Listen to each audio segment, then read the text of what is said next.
This is Pranab Thakurta from Edu TV. In our favorite program, it's a matter of principles. Our guests are from across the borders today.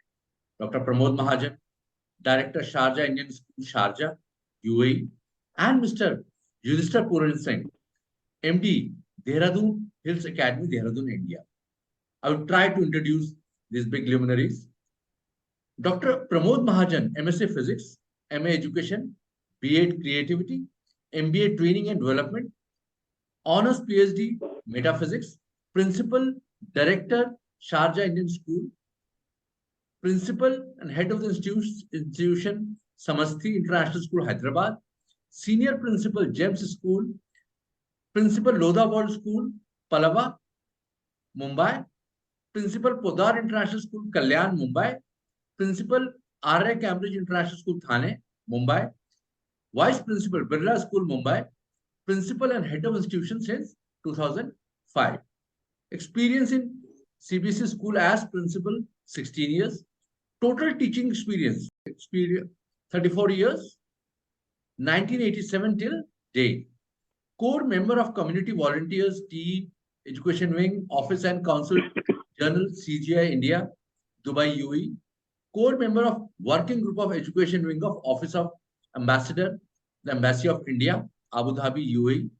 One of the Board Directors of Principals Council of Sharjah Private Education Authority, Government of Sharjah. Core member and former Secretary of the Principals Executive Council of Sharjah Private Education Authority, Government of Sharjah. And we have Mr. Yudhister Puran Singh. Mr. Yudhister Puran Singh is a product of Dehradun Hills Academy and Mithibai College, Mumbai University.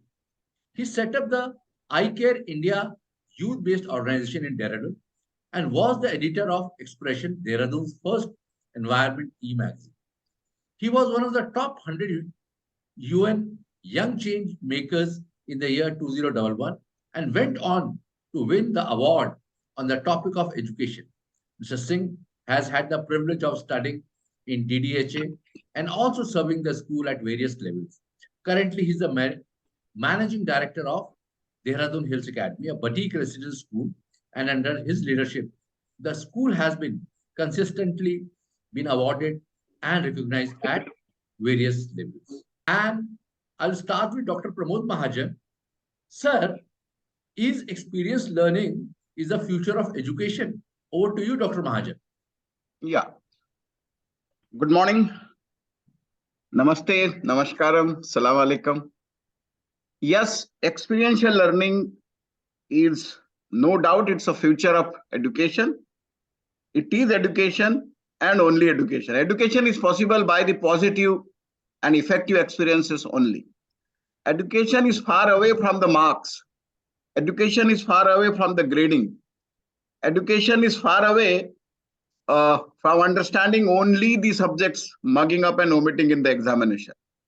Education is somewhat whatever you have learned, how you are applying it in the unknown situation to bring the change with the positive attitude. Education is that which makes you happy and will makes you that personality who will bounce back in tough situation also with the smiling face. And that is possible only and only if you have experiences. Now, when you say experiential learning, learning is a very complicated process. When a learner owns his or her complete ownership of learning, then only he started experiencing something. During the process of experiencing, the learner commits a lot of mistakes, a lot of blunders.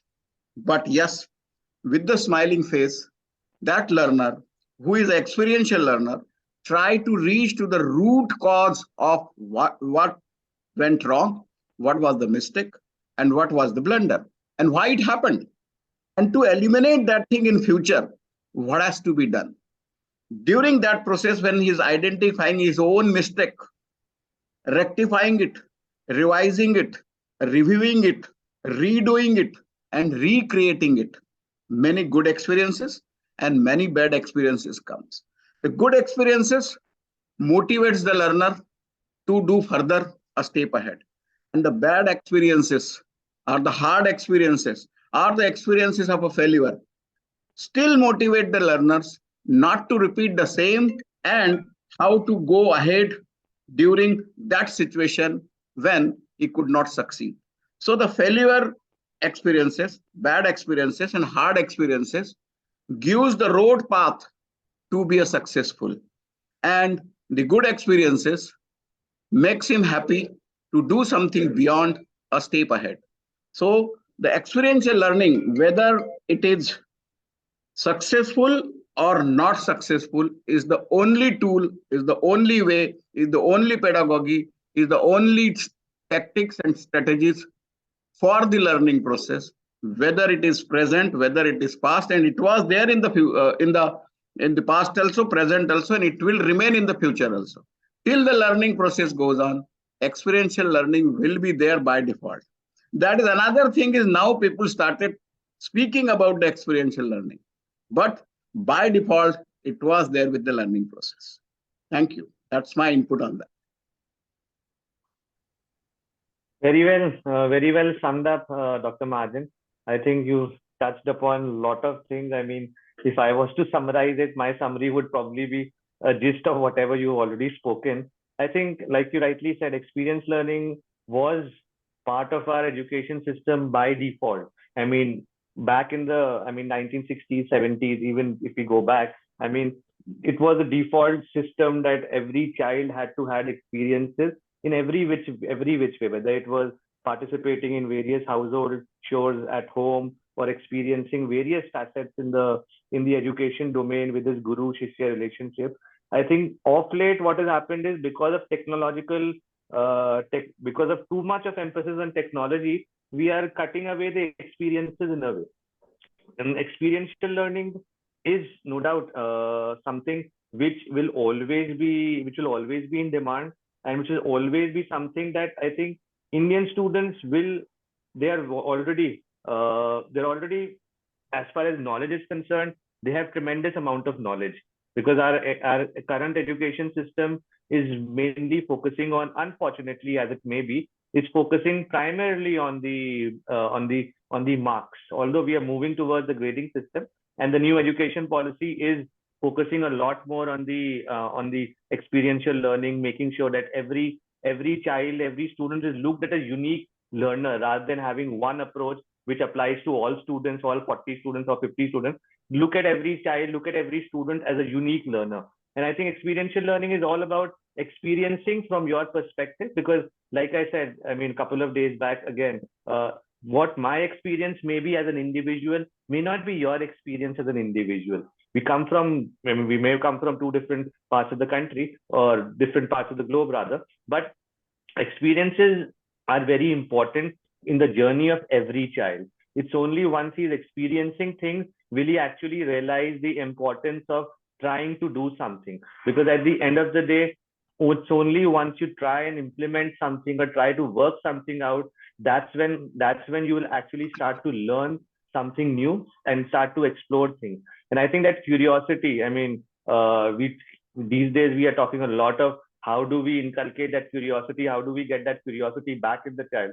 I think experiential learning is another which way of putting the child in different zones, different perspectives, and letting him experience things and letting him take it forward. So I think one another thing that I would like to touch upon that you said is, you touched upon happiness. I think happiness is something which is very, very important. A child, when he learns, when he does things on his own, that makes him the most satisfied and makes him the most happiest. I think as teachers and educationists, I think our priority should be letting the child be as happy as he can, and at the same time, giving him room to commit mistakes and correcting him as he goes by. And you have very nicely appreciated and summed up Dr. Mahajan's speech also. I would like to ask Mr. Yudhister's question yesterday to Dr. Mahajan. Mr. Yudhister asked Ms. Anupama yesterday, is there any resistance from the parents? Like, if they are interested, the student should get good marks, and वो बोले sir आप तो इसको, या ma'am आप तो इसको बाग में घुमाने ले जा रहे हो, और ठीक है ना, बच्चा पढ़ेगा कब? What is your take on that, Dr. Mahajan? Yeah, certainly there is a resistance from the parents. There is no doubt. But again, the ball lies in our court only. As a edu leader, as an educator, as a teacher, it is our responsibility to convince the parents, to make them realize that what the learning actually is. And trust me, if you realize them, if you convince them, they will become a big support. There is no doubt they will become a big support. Because as we say, school is the second home and home is the first school. And the teachers are the second parents and the parents are the first teacher. So that first teacher and second teacher, first school and second school, if they get synchronized, then the happiness will come. But who is responsible for that synchronization? Schooling, edu leader, and teachers. So what actually we do, I may be wrong, we show our bossism as a teacher's bossism, and that makes a difference. Then the ego comes of the parents also. We are paying, we are the parents, we know our child better than you. There is nothing wrong in that. There is nothing wrong in that. So if we make them realize, trust me, every parent feels about the bright future of the child. At the same time, every parent thinks that my child is the best available species in the world. So bridge that gap. They wanted them to be a successful one, and they said that he is the best. So there is a gap. And as an edu leader, we have to act as a gap filler. And if we fill that gap, wonders will happen. Otherwise, that will remain as well. I am the parent and I am the teacher. That I am the creates the problem. When that I am the converts into we are the, things will be solved. Yeah, I think the journey, I think journey is definitely, involves certain resistance. And I think, I'm okay with, parents showing some resistance. It's fairly fine with me, because at the end of the day, if you want to really achieve something, if you really want to be a change maker or be a part of something different, you have to be, you have to have that foresight. You have to have that convincing part that you will be able to put your point across. And as a edu leader, right, Dr. Mahajan rightly put up, you have to have that conviction that you believe in what you are professing and you believe in your product. And if you're believing in that, I think sooner than later, everybody will toe the line. Because at the end of the day, what we are proposing as experiential learning is a win-win for every student, not only for a student who's scoring 95%, but even a student who's not scoring that, maybe 50, 60, 70%. Even he's experiencing things. And at the end of the day, his personality, his overall preparedness for the real world, whether it's employability, whether it's career success, or whether it's actually just success as a individual living in this 21st century. I think at the end of the day, that is precisely what a parent would want for. So I think resistance is fairly fine. And I think we have to have patience, and we have to have, we have to trust our methods, and we have to trust the people that we are working with, and letting them gradually take this thing forward. And I'm sure, inshallah, going forward, this will be something that will be part of every pedagogy, every curriculum, whether it's CBSE, ICSE or IB or everything. People are going to go this way in a big way in India as well. Yeah, Mr. Singh, you have very rightly said. As a change maker, you have to bring a change. And it is an established fact, every change by default has the hurdles. Exactly. And you have to consider that parental resistance as one of the hurdles. Now, as an educator, you have to cross that hurdle. That's all. Another thing, I am a little bit differing with Mr. Singh about technology. Actually, this technology is giving more opportunity to be experiential learning. But we have to train the students in that manner. They should explore the technology. They should embrace the technology instead of becoming techno-addict. But what we are doing actually, we are teaching them technology instead of training them to use the technology. Trust me, like a child who is doing his BE or BA or whatever be, when he is in fourth year, the technology which he has studied in first year and second year will be outdated. Correct. But that experience of using that technology remains with that child, and that experience help him to be more techno-savvy in another, whatever with the language comes or whatever with the app comes. So that experience matters. According to me, this technology, rather than enhancing the experiential learning, but yes, they have to explore, they have to embrace the technology instead of becoming techno-addict. Yeah, I mean, see, you rightly hit the nail on the head. I mean, anything, if we use, it will have two sides to it. We can Yes. misuse it, or we can use it aptly. So as students, I think we need to understand the importance of using whatever resources are available to us and using it in a judicious manner, so that we are able to extract the maximum efficiency out of it, rather than just using it just for the sake of using it and losing the entire focus of why we are using that technology. I think thank you so much, both of you, for taking out time for experiential learning on a Sunday morning on a holiday. Really, No, it's our good experience also. Yeah, we are getting to share each other's thoughts. We are getting to talk to each other. That's a good experience for both of us, I'm sure. Correct. Thank you, Dr. Pramod Mahajan, Director Principal, Sharjah Indian School, and Mr. Yudhister Singh, Managing Director, Dehradun Hills Academy. Thank you so much. This is Pranam Thakurta from EduTeam. Thank you so much. Thank you. Namaskar.